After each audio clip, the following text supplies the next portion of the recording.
सादर प्रणाम। मैं नीरजा चौधरी।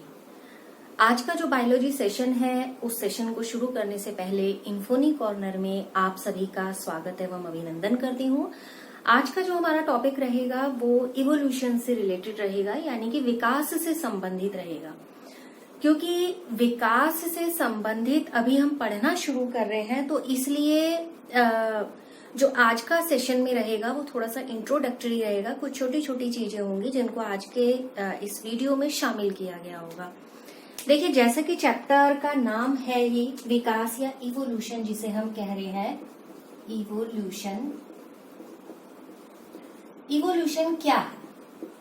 जब भी देखिए क्या होता है ना, कोई चीज बनती है या कोई चीज की शुरुआत होती है तो हमारे दिमाग में एक प्रश्न जरूर आता है कि इस चीज की शुरुआत हुई कैसे। चाहे वो कोई छोटी छोटी किसी भी चीज का आप एक उदाहरण ले लें, तो हम जरूर उस चीज की तह में जाने की कोशिश करते हैं। तह में ना भी जाए फिर भी एक जिज्ञासा होती है कि हम उस चीज के बारे में जाने कि इस चीज की शुरुआत हुई कैसे।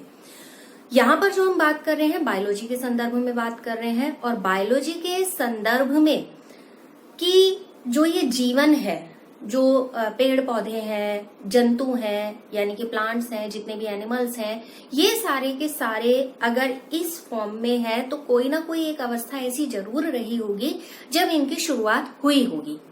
तो उसी जिज्ञासा को शांत करने के लिए या उसी जिज्ञासा से संबंधित जितने क्वेश्चंस हैं मन में, वो इस चैप्टर में ढूंढने की कोशिश की गई है। देखिए, इसमें क्या होता है कि जो भी एक इवोल्यूशनरी क्या कहना चाहिए बायोलॉजी की बात करें हम, जिसमें हम बात करते हैं पूरी पृथ्वी की कि अलग अलग रूप हैं, और जब हम बात करते हैं कि पृथ्वी अगर बनी है तो पृथ्वी का रूप कैसा रहा होगा, शुरुआती दौर कैसा रहा होगा, फिर कुछ सिद्धांत हैं जिनके अनुसार ये पता चलता है कि लाखों लाख वर्ष पहले से एक ऐसी अवस्था चली आ रही है कि पृथ्वी का निर्माण हुआ और ये सारे ब्रह्मांड का निर्माण हुआ या सौर मंडल का निर्माण हुआ। वो सारी की सारी कुछ चीजें यहाँ पर शुरुआत से चली आ रही हैं। अब चीजें जीवन की उत्पत्ति से संबंधित जितनी हाइपोथेसिस हैं, उन हाइपोथेसिस से रिलेटेड कुछ बड़े इंटरेस्टिंग फैक्ट्स रहते हैं। जैसे हमने अलग अलग तरीके की अपने बचपन में भी कहानियां सुनी हैं, जो भी लोकल में उस समय होती होंगी कहानियां, उन कहानियों के आधार पर हमें बताया गया ऐसे तारे का निर्माण हुआ, ऐसे नक्षत्रों का निर्माण हुआ, और इस तरीके से गैलेक्सी बनी, गैलेक्सी इस रूप में होती है। तो अलग अलग तरीके से हमें कहानियों के या अन्य माध्यमों से सिखाया गया। लेकिन मन में फिर वही घूम फिर के प्रश्न आ जाते हैं कि जीवन की उत्पत्ति कैसे हुई। और बड़े कुछ कॉमन क्वेश्चन है, पहले बीज बना या पौधा, पहले मुर्गी आई या अंडा। तो ये कुछ ऐसे प्रश्न हैं जो हमें और उलझा देते हैं कि उत्पत्ति कहाँ से हुई, यानी कि शुरुआत कहाँ से हुई, ओरिजिन कहाँ से हुआ, कहाँ से लाइफ स्टार्ट हुई। ऐसा कहा जाता है कि जो विज्ञान है वो ये बताता है कि जो गैलेक्सीज हैं वो गैलेक्सीज के माध्यम से ही यहाँ पर ब्रह्मांड की शुरुआत होती है। यानी कि अगर इतिहास की अगर हम बात करें कि किस तरीके से ब्रह्मांड की शुरुआत हुई, जो हमारा इतिहास है वो कैसा है, तो ब्रह्मांड के इतिहास की एक बहुत ही अलग सी घटना मानी जाती है जिसमें कि गैलेक्सी निर्माण कहा जाता है। यानी कि ब्रह्मांड में पृथ्वी का जो भी, यानी कि अर्थ की जो भी एक्सिस्टेंस है वो एक्सिस्टेंस एक पॉइंट फॉर्म में है। अब आप सोचिए, पूरी पृथ्वी केवल एक बिंदु मात्र है इस पूरे ब्रह्मांड में। तो ये पूरे ब्रह्मांड में ये जो बिंदु है, इसकी उत्पत्ति के बारे में हमें जानना है, इसके ओरिजिन के बारे में जानना है। क्योंकि जितनी लाइफ हम पढ़ते हैं, चाहे वो प्लांट या एनिमल किसी से भी रिलेटेड हो, हम पृथ्वी के संदर्भ में ही पढ़ते हैं। यानी कि हम अर्थ के बारे में ही उसको पढ़ते हैं। एक ऐसा अनुमान लगाया जाता है कि जो हमारा ब्रह्मांड है, एक क्योंकि अनुमान है, एग्जैक्ट तो उसके बारे में कुछ है ही नहीं, तो इसमें एक अनुमान है कि जो हमारा ब्रह्मांड है, यानी कि जो यूनिवर्स है, वो 20 बिलियन ईयर्स उसकी एज है। यानी कि इतना पुराना वो है। ठीक है, 20 बिलियन वर्ष उसकी उम्र बताई गई है। और बहुत सी ऐसी गैलेक्सीज हैं जो बहुत बड़े समूह को मिलाकर एक ब्रह्मांड यानी कि यूनिवर्स का निर्माण करती हैं। ठीक है, यूनिवर्स का निर्माण किससे होता है? जब बहुत सारी आकाश गंगाएं यानी कि गैलेक्सीज मिल जाती हैं और उसके बाद यहाँ पर क्या होता है, ब्रह्मांड का, यूनिवर्स का निर्माण होता है। अब ये जो मिलियन गैलेक्सीज हैं, बहुत सारी गैलेक्सीज हैं, लगभग कितने मिलियन, लगभग 1 लाख मिलियन के लमसम या गैलेक्सीज है पूरे यूनिवर्स में, जो प्रकाश की जो गति होती है, जो लाइट की स्पीड होती है, उस स्पीड से एक दूसरे से दूर जा रही है। जैसे आजकल की जो थियरीज आती हैं, रिसर्चेज आती हैं, हम उसमें भी देखते हैं कि जो गैलेक्सीज हैं उनके बीच में क्या हो रही है, गैपिंग बढ़ती चले जा रही है। तो बहुत स्पीड से क्या हो रही है, एक दूसरे से दूर होती चले जा रही हैं। और हर गैलेक्सीज, कितने तारे होते होंगे, लगभग इसमें लाखों तारे एक गैलेक्सी में होते हैं। ठीक है, एक गैलेक्सी के अंदर लाखों तारे होते हैं और यही गैलेक्सीज को हम कहते हैं आकाशगंगा, या इनको नाम और दिया जाता है, कहा जाता है मिल्की वे। ठीक है, मिल्की वे। तो यही गैलेक्सीज, अगर हिंदी में जैसे देखा भी होगा, अगर आप रात में, अंधेरी रात है, छत पर जाते हैं तो ये गैलेक्सीज आपको दिखाई भी देती हैं, जिन्हें आकाशगंगा कहा जाता है। तो जब जो सूर्य है यानी कि सन है, हमारी आकाश गंगा के लाखों तारों में से एक है। ठीक है, अब बहुत सारी चीजें हैं, जैसे जब हम इनके बीच की डिस्टेंस को मेजर करते हैं, जैसे अगर हम कहें कि हम तो देखना चाहते हैं भैया पास्ट में क्या हुआ था, कि पास्ट किस तरीके से था, तो हम उस पास्ट को देख सकते हैं। अब ये बड़ा मतलब इंटरेस्टिंग क्वेश्चन है या इंटरेस्टिंग आंसर है कहूं, कि हम पास्ट को कैसे देख सकते हैं। देखिए, पास्ट को देखने का हम जैसे तारे देखते हैं, ठीक है, जो भी स्टार्स हैं हम उनको देखते हैं।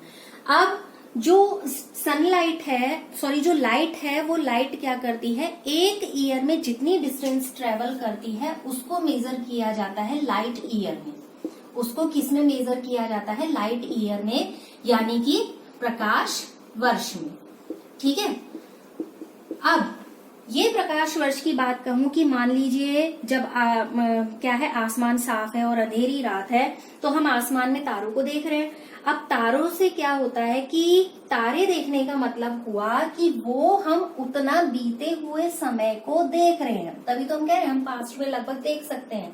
कैसे देख सकते हैं, मान लीजिए कोई भी, अब आप रात में जब तारे देखते हैं तो समझ लीजिए कि वो तारा आपको टिमटिमाता दिखाई दे रहा है, लेकिन उस तारे की रोशनी हम तक आने में क्या हुआ, बहुत समय लगा।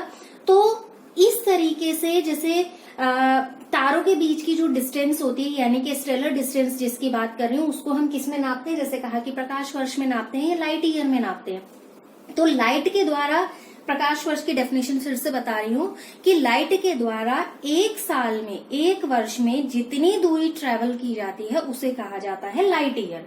तो जब हम किसी चीज को देखते हैं या किसी तारे को हम या किसी भी ऑब्जेक्ट को हम तारे के रूप में देखते हैं, ऐसे समझिए। तो जब किसी भी ऑब्जेक्ट को हम तारे के रूप में देखते हैं तो उससे आने वाली जो लाइट है, यानी कि ये वाली लाइट को हमारी आंख तक ट्रेवल करने में लाखों लाख वर्ष लगे होंगे, तभी तो हमारी आंखों तक पहुंच रही है। क्योंकि जब आप जब सनराइज होता है, सनराइज हो चुका होता है, लेकिन हमें सूरज कितनी देर बाद दिखाई देता है, 8 मिनट बाद दिखाई देता है। ठीक है, तो यहाँ से लाखों लाख पहले जो प्रकाश चला होगा वो हमारी आंखों तक, यहाँ तक पहुंच रहा है, तभी तो हमें दिखाई दे रहा है। तो इसीलिए कह रहे हैं कि उसको क्या कर सकते हैं, हम समय को थोड़ा सा पास्ट में जाकर देख सकते हैं।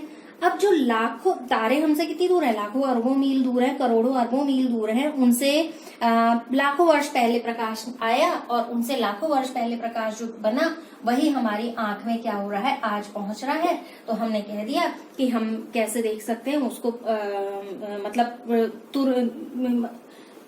पास्ट की चीज को हम देख सकते हैं। अभी जैसे आप देख रहे होंगे, आप अगर मोबाइल पे इसको देख रहे हैं तो आपको मोबाइल क्लियरली दिख रहा है।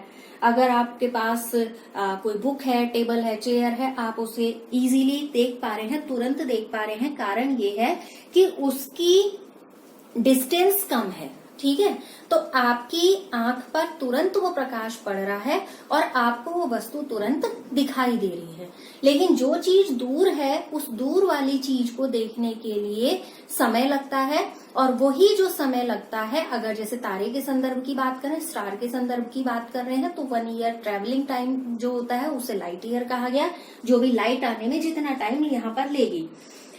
अब कुछ चीजें ऐसी होती हैं, जैसे मान लीजिए जो प्रकाश की गति होती है, वो प्रकाश की गति होती है 3 लाख किलोमीटर प्रति सेकंड। अब आप सोचिए, अब इस चीज को सोचिए, जो 8 मिनट का टाइम ले रहा है, जब हम सूर्य उदय होता है यानी कि सनराइज होता है, उस समय जो प्रकाश आता है, हम कहते हैं सूर्य, उगता हुआ सूरज हमने देख लिया, और उगते हुए सूरज को देखते समय और उसके उगने के समय की जो टाइमिंग की वो गैपिंग होती है, वो कितनी होती है, 8 मिनट की होती है। तो ये इस तरीके के कुछ एग्जांपल है। अगर कभी क्रॉस क्वेश्चन आता है कि क्या हम पास्ट में देख सकते हैं, अगर आपसे अभी कहा जाए तो आप पास्ट में देख सकते हैं, तो हाँ, अगर साफ स्काई है, क्लियर स्काई है, और रात में जो हम तारों को देखते हैं, वो एक उदाहरण हो सकता है कि हम पास्ट में उसको देख रहे हैं, क्योंकि वहां से आने वाला प्रकाश लाखों करोड़ों प्रकाश वर्ष पूर्व का है, और जो कि आज हमें दिखाई दे रहा है। अब बात आती है कि जब ये ओरिजिन हुआ, यानी कि इवोल्यूशन हुआ, इवोल्यूशन ये तो हुई कि किस तरीके से हम उसको मतलब आज देख पा रहे हैं। अब देखिए, जब किसी चीज की उत्पत्ति होती है, कोई चीज बनती है, तो कहीं ना कहीं से एक बिंदु से शुरुआत मानी जाती है उसकी, मानी क्या जाती है, कहीं ना कहीं से तो शुरुआत हुई होगी, ठीक है। अब यहीं पर इस शुरुआत के लिए एक महाविस्फोट नाम दिया गया है, या एक बिग बैंग थ्योरी है, जिस बिग बैंग थ्योरी को कहा जाता है कि उत्पत्ति को हम समझ सकते हैं इस थ्योरी के माध्यम से, ठीक है। बिग बैंग थ्योरी या फिर जो महाविस्फोट है, उसके माध्यम से इसको समझा जा सकता है। इसको एक्चुअली क्या है, ऐसा कहा गया कि जब पूरा जो यूनिवर्स है, उस यूनिवर्स में सडनली क्या हुआ, एक ब्लास्ट हुआ, ठीक है। ब्लास्ट यानी कि एक विस्फोट हुआ। जब विस्फोट हुआ, तो विस्फोट से जितने ऑब्जेक्ट्स थे वो क्या होने लगे, डिस्पर्स होने लगे, फैलने लगे। जैसे इस चीज को ऐसे समझिए, बिल्कुल शांत पानी है, आपने उसमें एक बड़ा सा पत्थर अगर डाला है, तो आपने देखा वो लहरें क्या हो जाती हैं, दूर दूर तक चले जाती हैं, ठीक है। तो ऐसे ही यहाँ पर जब पूरा एक मैटर था, उस मैटर में ब्लास्ट हुआ, ब्लास्ट होने के बाद जितना भी उसके अंदर मैटर था, वो मैटर क्या हुआ, फैलना शुरू हो गया, बाहर जाना शुरू हो गया। अब उस मैटर के साथ क्या चीजें हुई, बहुत सारी चेंजेस हुए। जैसे जो फिजिकल जो हाइपोथेसिस है, ये जो फिजिकल कंसेप्ट है, वो इससे थोड़े से अलग होते हैं, यानी कि जितने फिजिकल रिफरेंसेस इससे रिलेटेड दिए गए हैं, अब उनको अगर एक्सप्लेनेशन की बात करें तो एक्सप्लेनेशन थोड़ा सा इजी नहीं है, क्योंकि वो पॉसिबल नहीं हो पाता। कारण क्या है कि जब मैटर था वो बहुत ज्यादा कंडेंस था। अब इस बहुत ज्यादा कंडेंस की वजह से क्या हुआ, वहां पर ब्लास्ट हुआ। अब जो भी रीजन उस ब्लास्ट का रहा, ठीक है, वो ब्लास्ट हुआ। ब्लास्ट होने के बाद यहाँ पर उस मैटर में डिस्पर्सन स्टार्ट हो गया। डिस्पर्सन स्टार्ट होने का मतलब ये है कि उसमें फैलाव होना शुरू हो गया। जैसे एक उदाहरण लिया, पानी में आप कुछ डालते हैं तो लहरें क्या होती हैं, दूर दूर तक फैलनी शुरू हो जाती हैं। अब ये जो डिस्पर्सन हुआ, इस डिस्पर्सन की वजह से जो यूनिवर्स है उसका टेम्परेचर, ठीक है, उसका टेम्परेचर धीरे धीरे क्या होने लगा, ठंडा होने लगा, यानी कि उसके टेम्परेचर में धीरे धीरे करके कमी आने लगी। और जब ये टेम्परेचर में कमी आई, क्योंकि यहाँ पर बहुत सारी ये गैसेस थी, तो जब टेम्परेचर में यहाँ पर कमी आती है तो हाइड्रोजन और हीलियम जैसी गैसेस यहाँ पर बनती हैं। कौन सी गैसेस बनती हैं, हाइड्रोजन और हीलियम।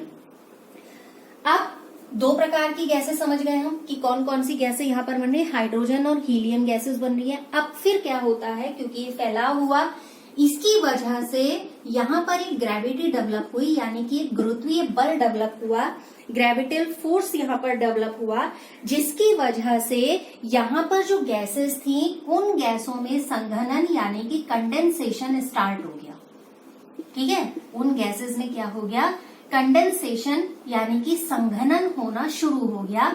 वो अब जब संघनित होने लगी, जब वो कंडेंस होने लगी, तो उस कंडेंसेशन की वजह से धीरे धीरे गैसों के बड़े बड़े गुबार से बने।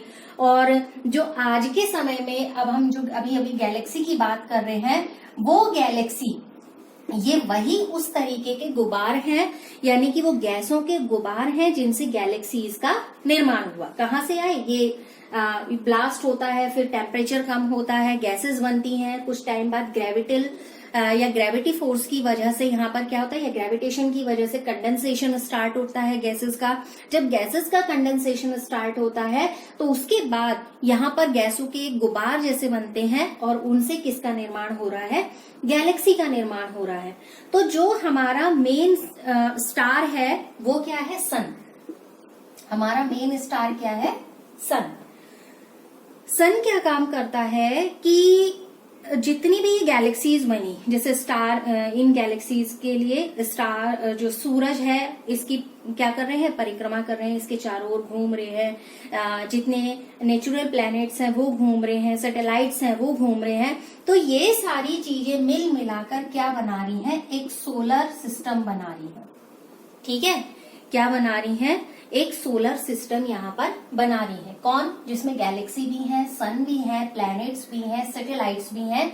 और वो गैलेक्सी के जो सन वगैरह हैं वो क्या कर रहे हैं? चारों ओर घूम रहे हैं, जिस वजह से एक सोलर सिस्टम यहाँ पर डेवलप हो जा रहा है। जो भी हो गया।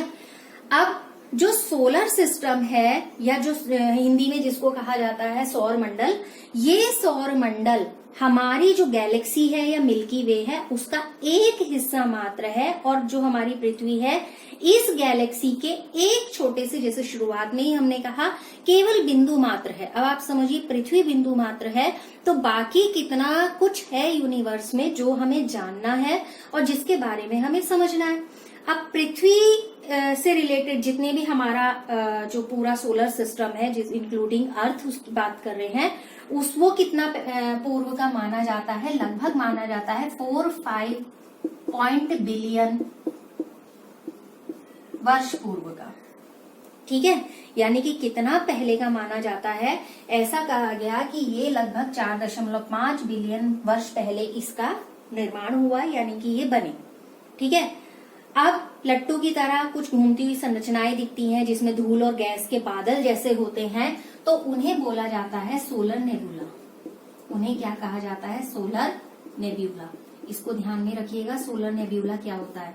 तो गैसेस के, गैलेक्सी के चारों ओर गैसेस के और इसके क्या कहना चाहिए, धूल के कुछ बादल जैसे बन जाते हैं, जिन्हें नाम दिया गया सोलर नेबुला। और सौर मंडल कहाँ से विकसित होता है? यहीं से विकसित होता है और इसी से ही हमारी पृथ्वी का निर्माण भी होता है। यानी कि सोलर नेबुला है जो हमारी पृथ्वी के निर्माण या हमारे सोलर सिस्टम के निर्माण की वजह बनता है। आ गई बात समझ? तो ये तो था बिग बैंग थियरी।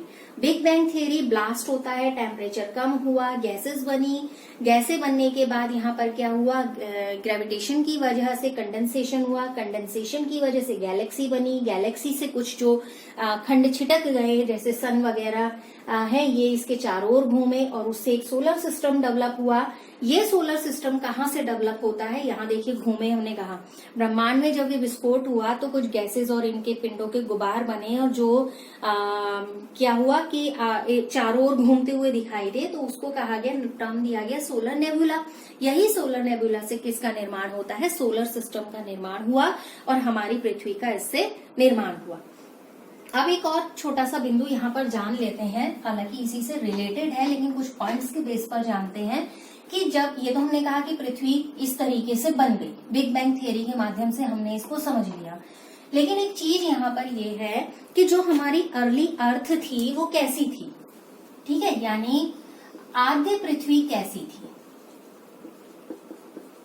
देखिए, आदि पृथ्वी जो अभी हमने कहा टेम्परेचर कूल डाउन हुआ, लगभग यही सारे स्टेप उसके साथ होते हैं। जैसे कहा कि 4.5 बिलियन वर्ष पहले उसकी उम्र बताई जाती है, यानी कि इतनी पुरानी हमारी पृथ्वी है, और जैसे जैसे समय पास होता चला गया पृथ्वी का टेम्परेचर कम होता चला गया, और फिर कुछ गैसेस भी बनी। गैसेस बनने के बाद धीरे धीरे पृथ्वी के जो टेम्परेचर में कमी आए, जो पदार्थ थे वो कंडेंस होने शुरू हो गए। जब वो कंडेंस होने शुरू हुए तो उन्होंने एक एक्चुअल फॉर्म लेनी शुरू कर दी। शुरू में जब गैसेस का कंडेंसेशन हुआ तो वो लिक्विड फॉर्म में आई, लिक्विड से कभी कुछ चीज क्या आई वहां पर, सॉलिड फॉर्म में आई। तो इस तरीके से यहाँ पर क्या हुआ, पृथ्वी का जो क्रम, जो हमारी प्रिमिटिव अर्थ की बात करूं या अर्ली अर्थ की बात करूं, वो इस तरीके से थी।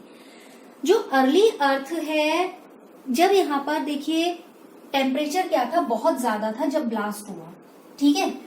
अब उस ब्लास्ट के बाद ये क्या हुआ, लिक्विडिफाई हुआ। जब कंडेंसेशन की स्थिति आई तो ये क्या हो गया, जितना भी जो गर्म पदार्थ था वो लिक्विडिफाइड हो गया, या जितने लिक्विड मैटर्स थे उनसे कौन कौन सी गैसेस निकली। जब ये लिक्विडिफाइड हुआ तो इसमें कुछ गैसेस का निर्माण भी हुआ, जिसमें हमारी कौन कौन सी गैसें थी, मीथेन वगैरह प्रमुख गैसों में रही थी, कार्बन डाइऑक्साइड, अमोनिया और कार्बन डाइऑक्साइड थी, और वाटर था, यानी कि जिन्हें हम वेपर के रूप में कहते हैं, और क्या था हमारा, अमोनिया, ठीक है। ये यहाँ से क्या हुई, कुछ प्रमुख रूप से गैसेस निकलनी शुरू हुई जब ये कंडेंसेशन की प्रोसेस चल रही है और आगे बढ़ रहा है मामला। तो ग्रेविटेशनल फोर्स की वजह से ही पृथ्वी का जो वायुमंडल है, इनकी वजह से ही, जब गैसेस का सीक्रेशन हुआ उनकी वजह से ही यहाँ पर क्या हुआ, एक एटमॉस्फेयर डेवलप होना शुरू हो गया।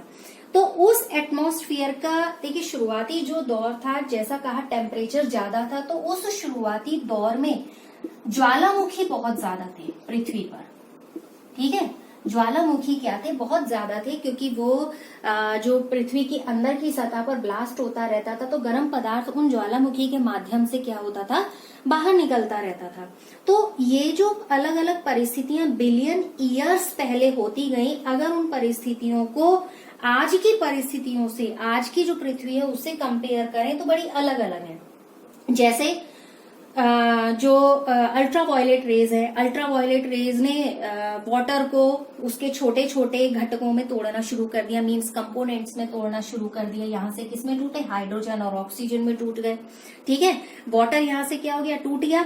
अब उसके बाद क्या होता है, हाइड्रोजन हल्की है, हाइड्रोजन क्या है, हल्की है कंपेरेटिव टू इसके। तो जो ये हल्की हाइड्रोजन है, इसकी वजह से ये क्या हो गई, फ्री होने लगी। अब इधर जो ऑक्सीजन है, ऑक्सीजन ने किससे रिएक्शन शुरू कर दी, मीथेन और अमोनिया के साथ रिएक्शन शुरू कर दी। जब मीथेन और अमोनिया, लिख ही देती हूँ, जब मीथेन और अमोनिया के साथ इसने रिएक्शन स्टार्ट की तो यहाँ पर फिर से क्या बना, पानी बना, ठीक है। मीथेन और अमोनिया से रिएक्शन होने के बाद फिर से क्या बना, यहाँ पर क्या हुआ, मतलब और गैसेस का निर्माण हो जाता है, प्रक्रिया केमिकल रिएक्शन है, तो ये आगे बढ़ गई। इसके बाद जो हमारी अर्थ है, इन्हीं रिएक्शंस की वजह से यहाँ पर क्या हुआ, एक ओजोन लेयर का निर्माण होना शुरू हो गया। जो ओजोन लेयर से रिलेटेड क्वेश्चन पूछा जाता है कि कहाँ पर वो रैप्चर्ड हो रही है या टूट रही है, हालांकि एक्चुअल में ओजोन लेयर में कोई भी छिद्र नहीं है। ओजोन लेयर एक्चुअली क्या होता है, जो मोटाई होती है तो वो मोटाई एक स्थान पर कम हो गई है तो उसको छिद्र कहा गया है। एक्चुअल में डायरेक्ट कोई उसमें छेद नहीं है। तो यहाँ पर फिर क्या होता है कि जितनी यहाँ पर ऑक्सीजन है, वाटर है और जितने मेटेलिक ऑक्साइड्स हैं, वो सारे के सारे इस पूरी प्रक्रिया में क्या रहे, उपस्थित रहे। एक एनवलप जो यहाँ पर बना, जैसे ओजोन लेयर बनी है, फिर यहाँ पर क्या डेवलप हो गया उसकी वजह से, क्योंकि एक एक्चुअली है उसका जो मीडियम है वो रिड्यूसिंग है। इसको आप ऐसे समझिए, ठीक है। पृथ्वी का जो एनवायरमेंट है या वायुमंडल है वो कैसा था, प्रीवियसली कैसा था, रिड्यूसिंग था, ठीक है, अपचायक था। लेकिन आज का जो हमारा एटमॉस्फेयर है, वायुमंडल है, वो कैसा है, जस्ट अपोजिट है इसका। वो कैसा है, ऑक्सीडाइजिंग है, यानी कि ऑक्सीकारक है, ठीक है। आज का कैसा है, ऑक्सीकारक है। अब जो अर्ली अर्थ है, अर्ली अर्थ के जो वायुमंडल की हम बात कर रहे हैं उसमें क्या था, हाइड्रोजन है, ऑक्सीजन है, नाइट्रोजन था, वाटर वेपर्स थी, कार्बन डाइऑक्साइड है, मीथेन है, अमोनिया है, ये बहुत सारी गैसेस थी। लेकिन फ्री ऑक्सीजन जो चाहिए थी वो फ्री ऑक्सीजन नहीं थी। ठीक है, अगर हमें ब्रीदिंग करनी है ऑक्सीजन ही तो चाहिए, लेकिन उस समय जो अर्ली अर्थ की हम बात कर रहे हैं, ये फ्री ऑक्सीजन उस समय नहीं थी। गैसेस बहुत सारी है लेकिन फ्री ऑक्सीजन वहां पर नहीं थी। अब इससे क्या हुआ कि एक तरीके का जैसे जो ग्रेविटेशन फोर्स है, ये जो ग्रेविटी है, ग्रेविटी की वजह से गैसें क्या हुई, जो अर्थ की एक क्लास है, कक्षा है, उसमें इनका पलायन ना कर ही नहीं पाएंगे। ठीक है, तो वो पलायन नहीं हो पाएगा। तो उन्होंने इस पलायन की वजह से, जब ये पलायन नहीं हो पा रहा है तो उस वजह से ये क्या हो गई, एक लेयर फॉर्म में आ गई और ये यहीं पर घूमती रह गई। तो इस तरीके से यहाँ पर क्या हुआ, पृथ्वी का एक कवर बनना शुरू हो गया, यानी कि एक कवर या एनवलप पृथ्वी का बन गया। अब क्या होता है कि जब कंपाउंड स्टेज होती है, तो कंपाउंड स्टेज में ऑक्सीजन है, वाटर है, या जितने मेटेलिक ऑक्साइड है, ये सारे के सारे क्या थे, उपस्थित हैं। ठीक है, अब पृथ्वी की उत्पत्ति जैसे कहा कि 4.5 जो बिलियन ईयर्स हमने कहा, उसके बाद लगभग 4 बिलियन साल पहले की बात हो रही है, जैसे 50 करोड़ की बात है, 500 मिलियन सालों के बाद। ठीक है, जब पृथ्वी की उत्पत्ति हुई, उस उत्पत्ति के 500 मिलियन सालों के बाद, यानी कि आज से लगभग 4 बिलियन 400 करोड़ साल पहले की बात है कि इस तरीके के कुछ ऐसे संकेत मिलने लगे थे कि यहाँ पर एक जीवन बन सकता है, एक ऐसी स्थिति आ सकती है जो यहाँ पर लाइफ को जेनरेट कर सकती है। तो उससे रिलेटेड बाद में बहुत सारे एक्सपेरिमेंटल हाइपोथेसिस यहाँ पर दी गई थी। जो एक्सपेरिमेंटल हाइपोथेसिस दी गई थी, जैसे एक कुछ बिंदुओं में बांध के अगर कहूं कि जीवन की उत्पत्ति कैसे हुई, या हाउ टू ओरिजिनेट, या हाउ लाइफ इज ओरिजिनेटेड, तो इसके अलग अलग सिद्धांत थे। जैसे स्पॉन्टेनियस जेनरेशन था, या अलग से हम कहें कि कुछ और प्रयोग दिए गए थे, जिसमें हमने कहा था कि जो बाहरी स्थलीय उत्पत्ति है उसके, यानी कि एक्स्ट्रा टेरेस्ट्रियल ओरिजिन की जो थियरी है वो थी। तो बहुत सारी उससे रिलेटेड थियरीज दी गई, जिनको हम नेक्स्ट सेशन में पढ़ेंगे। फिलहाल ये था कि एक जो क्वेश्चन बार बार अराइज होते हैं कि पृथ्वी कैसे बनी, पहले मुर्गी आई या अंडा आया, बीज आया या पौधा आया, तो उन प्रश्नों के हल खोजने से संबंधित ये चैप्टर है। तो फिलहाल आज के सेशन में इतना ही। नेक्स्ट सेशन में जल्दी मिलेंगे, इसी को कंटिन्यू करेंगे। जो उत्पत्ति से संबंधित थियरीज हैं उनके बारे में पढ़ेंगे। तो लगातार इन्फोनी कॉर्नर के साथ बने रहिएगा। लगातार साथ बने रहने के लिए आप सभी का बहुत बहुत धन्यवाद।